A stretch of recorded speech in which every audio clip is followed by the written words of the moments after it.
Hey, welcome. It's Chrissy Key Rollins here, and I am bringing you today's Manifest Monday. It is Monday, April the 8th, and there is so much energy abuzz right now, and I know that we're all feeling it. So let's talk about it for a bit, and I will do a oracle card pull from my gorgeous roomy deck here.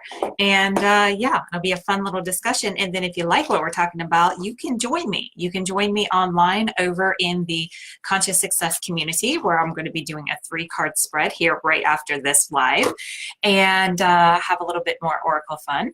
And you can also join me in person tonight if you're here local in Johnston County for the JoCo Business Builders meeting, which is happening at 6 p.m. You can find the event on this same page. So I posted it earlier, but we're going to be having a really frank and honest conversation about what it really takes to succeed in business and to serve your community. So if you are local and those topics are of interest to you and you want to connect with other business builders, then come out. And hey, whoever just joined live, feel free to chat in if you're in a place that you can. And another opportunity to connect in person this week is happening on Wednesday, April the 10th, downtown Clayton, 11:30 to 1, will be the Leadership Circle at Boulevard West, where we will come together to discuss how to not take it personal as you move forward as a leader and as a business owner. How to not take it personal. We discussed this last week over in Women's Empowering Women's Group, which is my monthly women's gathering. And we were talking about how to not take it personal in our lives as women. And it was such a powerful discussion. That's what we're going to focus on this week at the Leadership Circle. So come when you can within that time frame. We'll meet at the back table at Boulevard. Sound good? Okay, so what is happening right now? Well, right now it's kind of a weird time here in the United States. The majority of us have our taxes due by April 15th, which is a week from today. And the closer that that time gets, if you haven't filed your taxes yet, I know you're definitely tapping into this chaotic, anxious, frantic kind of vibe that starts to buzz in the air around this time. So just know, it's just your little internal reminder that you've got this, and to move forward so that you can relieve yourself. It's just a reminder of what you're going to be relieved of whenever you finish and follow through. So just take a deep breath and trust that it will all unfold and keep moving forward. Because I realized a couple years ago when I was doing my taxes, it's something that I put off till the end because that's what deadlines are for in my world.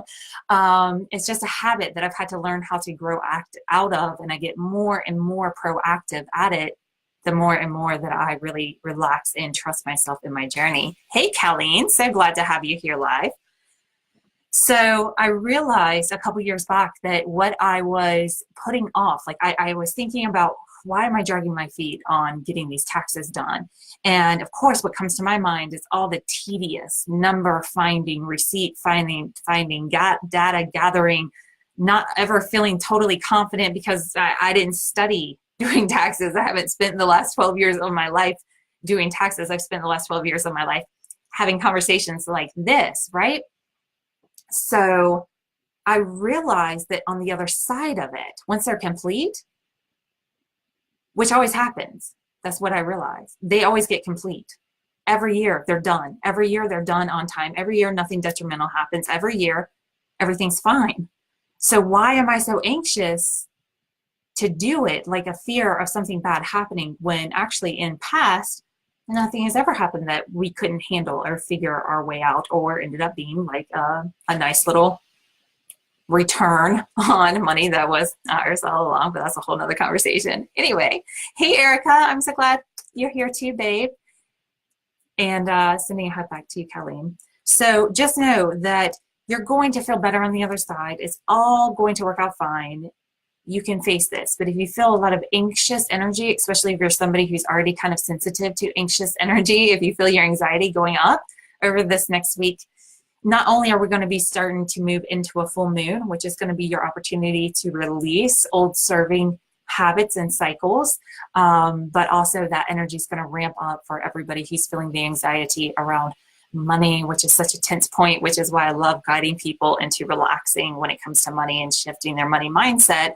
Not because it's about money or having lots of money. It's just you deserve peace no matter what number is in your bank account. So yeah, if you're sensitive to other people's edginess, you might find people are kind of sharp or coming like just a little bit more angsty. Just know there's other things on their mind, and all the more reason not to take it personal. So again, if you're somebody who feels like you could handle not taking things quite so personal, come join us for the conversation happening at the Leadership Circle this week. And I don't know, maybe I'll make a video about it if that's something that you guys are interested in. Make a little video about how to not take it personal. So energy is going to be ramped up coming up because everybody's going to be feeling that edge, especially here in the US, right? And if you've already done your taxes, you can relax in and just be patient with the others around you, right? Energy is going to ramp up, all the more reason to be compassionate, gentle, kind, loving with yourself, as well as others around you, especially if you're the one who's kind of dragging your energetic feet towards, or your physical feet towards completing your taxes. So it's not just tax season, it is the time for new growth. And we just had a new moon a couple nights ago, which is a great time for birthing forth new life and creation. So you may feel this upswing of energy over this week, which will help you in doing those taxes and supporting those loved ones around you who need to do it. So we just came out of some time where things were kind of feeling like everything was going backwards. Now it's starting to feel like it's going forward again. Like, okay, we are making progress. We do have movement. We can communicate. We were rational people whenever we decided to come together and collaborate in whichever way, right? Because communications got funky there a couple of weeks back. Hey, Jamie, my beloved. So good to see you on here. So if you have been feeling some tumultuous conversations and conflicts in your relationships, you've probably felt them kind of resolving, people actually saying, you know what, I'm sorry. You were right in taking different steps than past conflicts, because that's what the time was before. And now we're getting into a more settled time, a little bit of energy ramp up, and just know the anxiety is going to go up along with that as well. So, hey, Nikki Love, love seeing all of y'all on here.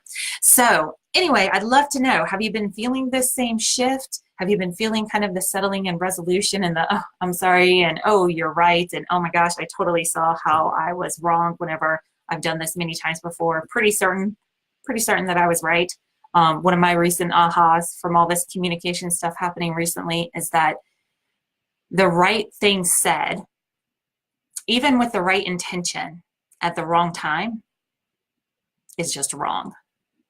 So for someone, and maybe you can relate to this, if you're someone who loves to point out what's positive or help somebody see a better way, and you try to bring that to a conversation at a time that you can see they're really in a crisis mode and not seeing the better way, notice that even if you have the right intention to bring to them a right perspective, they may not be in the right space in order to receive it. And it's better to honor what someone's feeling in that moment and give them the space and allow them to process and come back to the beloved that you know them to be before you approach that rightness with them. So that's something that I took away. And if it can benefit me in my relationship, I always like to pass it along to you and yours. Okay, without further ado, and since I have so many of you beautiful souls on the line with me, we're going to pull a card to see what will best support everything that we just talked about going forward into this particular week. And I got my cards upside down. Some people that might not matter. To me, it does.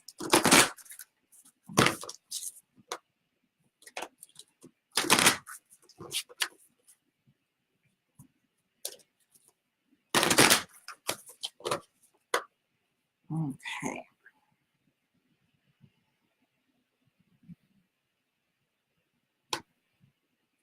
My stomach growled at the very same time. Ooh, this is so perfect. This is so perfect. So perfect. So you know how we were just talking about, we had all that, feels like everything's kind of going off track, everything got muddled in communication, energy, feels like we were reliving the past, but then bam, we realized, oh, wait a minute. No, I'm just making the same mistake I've always made, and let me course correct and approach this in a different way.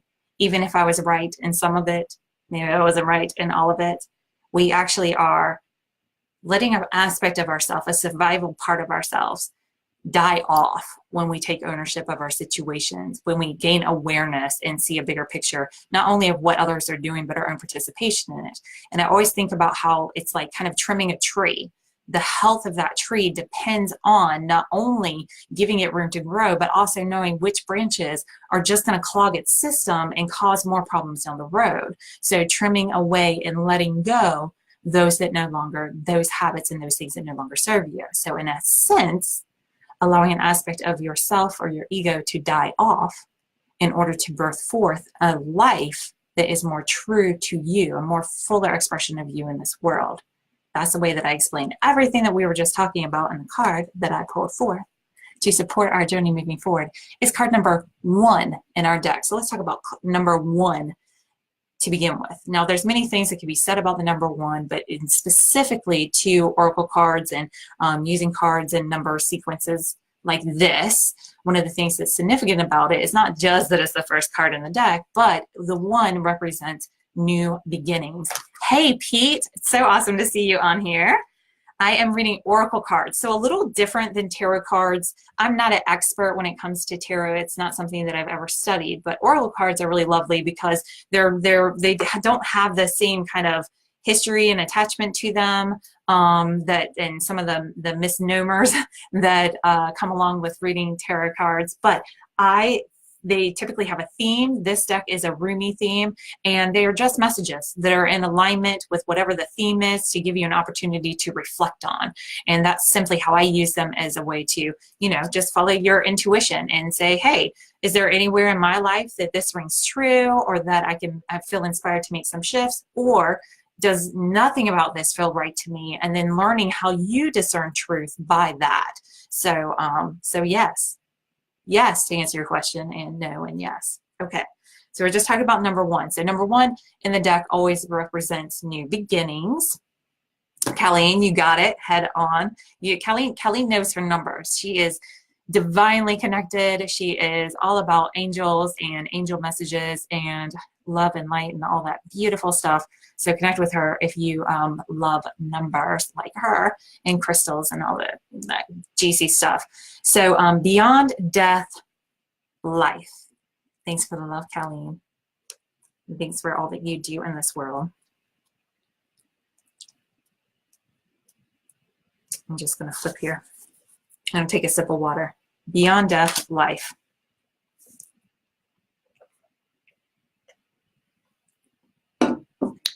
Footprints lead to the shore of the sea. Beyond that point, no trace remains. Rumi. Gosh, I just love Rumi's poems. What a beautiful imagery. If we think about how we walk to that edge of the ocean, and then there's no more trace of us. We are just one with life at that point, right? We are going to dive right into the message of this.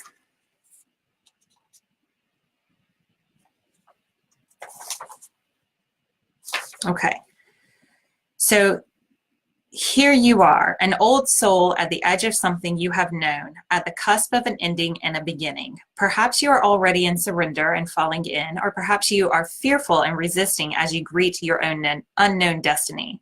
Yet this moment is happening because your own divine soul has chosen for it to be this way, so that love may grow.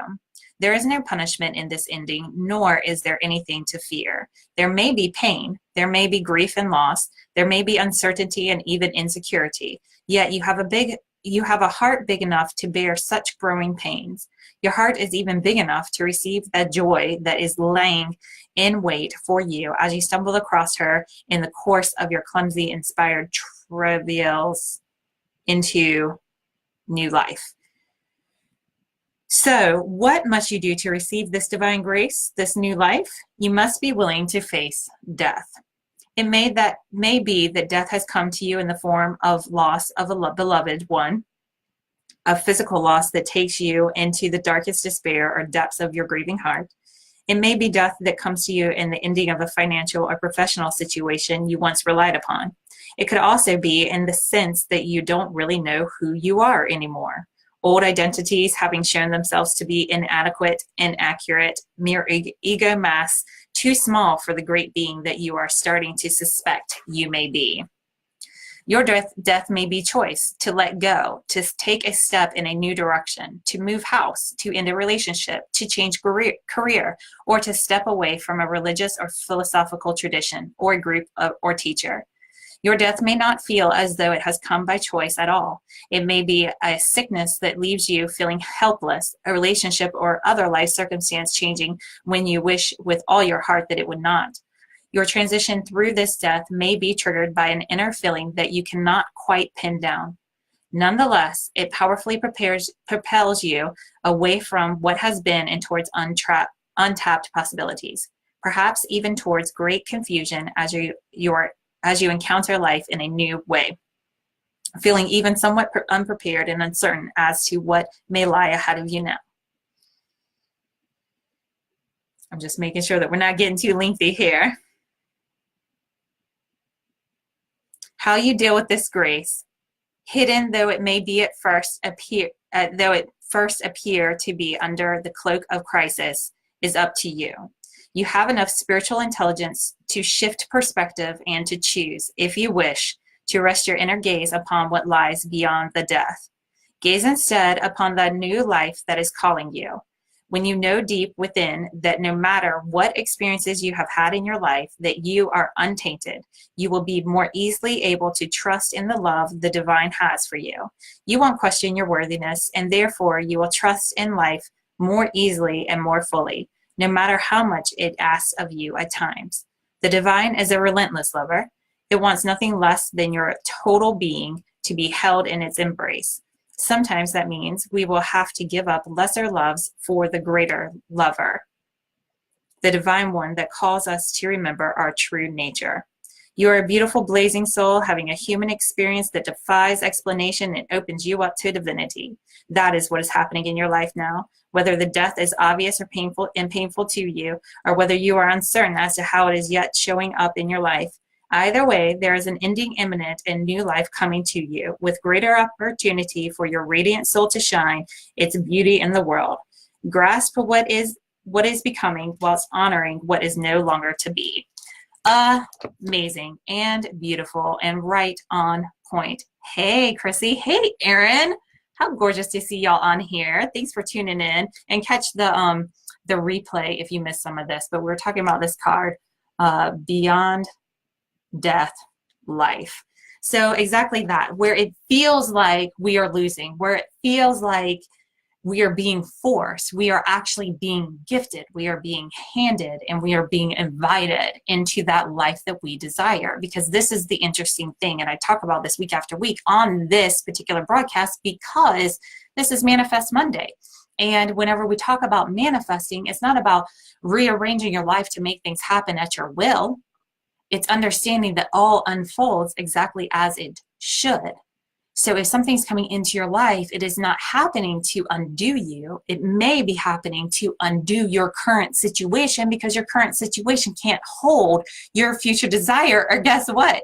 You'd be wildly content with your current situation. So they both can't fit in the same space. One has to go in order to make room for the other. So maybe part of it is a physical clearing, maybe part of it is an emotional clearing, maybe part of it is a healing and a letting go. Whatever that thing is, you're being asked to take a look at it. And so I invite you, if you're someone that's experiencing physical or emotional grieving or loss at this time, if it feels so overwhelming, first of all, love the one that's feeling it all, because bless you, that's a lot to go through. And then I invite you to take a look at it from that perspective. How can this be life giving me what it is that I've been asking for? And know that that answer will never take away from the validity of the hurt that you feel right now. And it's the only thing that will actually bring justice to the fact that you ache. So I invite you to consider that, and I invite you to join me over in the Conscious Success community. If you want to hop over for the 3-card spread, I'm going to hop over and do it right now. And if you're local, come out tonight to the Johnson County, the JoCo Business Builders group out in Smithfield at 6 p.m. or join me this Wednesday at 11:30 downtown Clayton at Boulevard West. And I love y'all. Thank you so much for being here. Thanks for watching the replay. Consider inviting other people to watch this or sharing this. And Talk to you soon. Bye.